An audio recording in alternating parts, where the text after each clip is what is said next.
बिस्मिल्लाहिर्रहमानिर्रहीम। मैं आज आलू और गोश्त बनाने लगी हूँ। आलू और गोश्त जो बनाना है उसके जो चीज़ें चाहिए वो सबसे पहले तो लहसुन अदरक का पेस्ट है। जो ये मैं लहसुन और प्याज इसको गला के रखती हूँ। हर मेरी वीडियो में आप देखेंगे मैं इसको गला के इस्तेमाल करती हूँ। मैं कच्चा चॉप करके या पीस के इसको इस्तेमाल नहीं करती। मैं इसको उबाल के तो फिर इस्तेमाल करती हूँ। और ये नमक इसमें जाएगा, सुरख मिर्च जाएगी और ये सब्ज़ मिर्च है ये जाएगी इसमें। काली मिर्च खाना पकने के बाद वो इसमें डालेंगे थोड़ी सी। ये अदरक का पेस्ट है, ये ज़ीरा है और ये हल्दी है। भाई यही जो चीज़ें इसमें जाएंगी। सबसे पहले हम गोश्त को फ्राई करेंगे। ये एक बड़ा चम्मच ये सालन पकाने वाला ये मैंने घी का लिया है।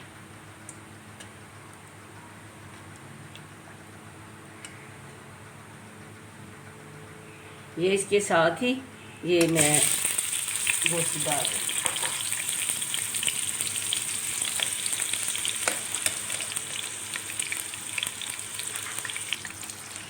साथ ही इसमें थोड़ा सा ज़ीरा डालेंगे। ये मैंने बिल्कुल थोड़ा सा डाला ज़ीरा।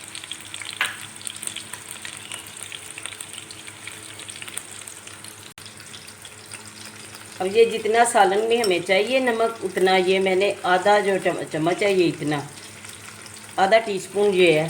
तो ये मैं इसके साथ ही करूँगी। इसको हल्का सा फ्राई करने के बाद इसमें मसाले डालेंगे।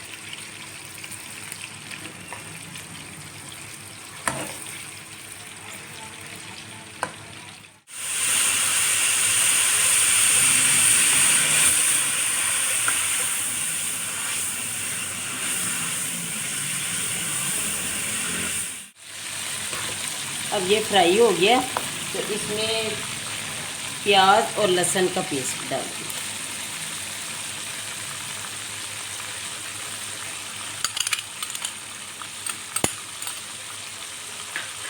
और साथ ही इसके ये एक चम्मच अदरक का पेस्ट है ये भी डाल देंगे।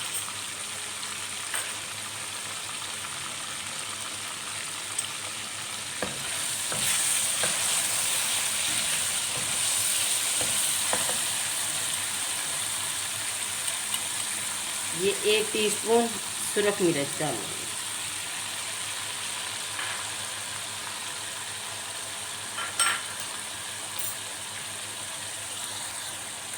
और ये बिल्कुल थोड़ी सी हल्दी डालेंगे।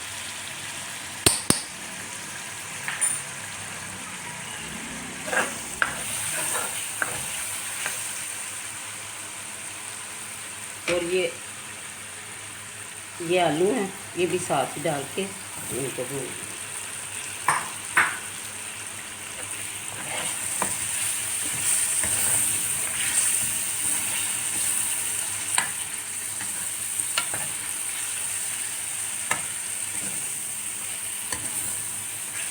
इसमें टमाटर ऐड बिल्कुल नहीं करना। ये शोरबे वाले सालन में टमाटर डालें तो उसका जायका ही नहीं रहता। लहसुन प्याज अदरक ये चीज़ें जो है ना शोरबे वाले सालन में बहुत टेस्ट देती हैं। टमाटर नहीं बिल्कुल देता।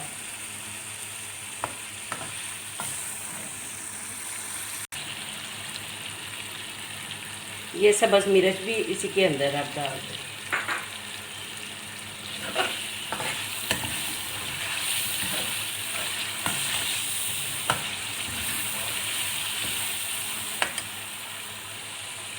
अब एक गिलास पानी डालेंगे।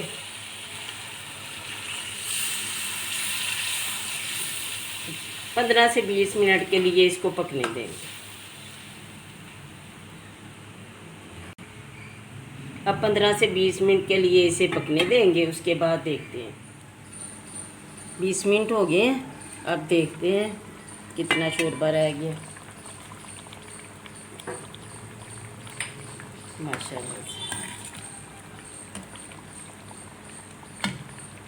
आलू गल गए हैं। चिकन भी गल गया होगा, आलू गल गए हैं।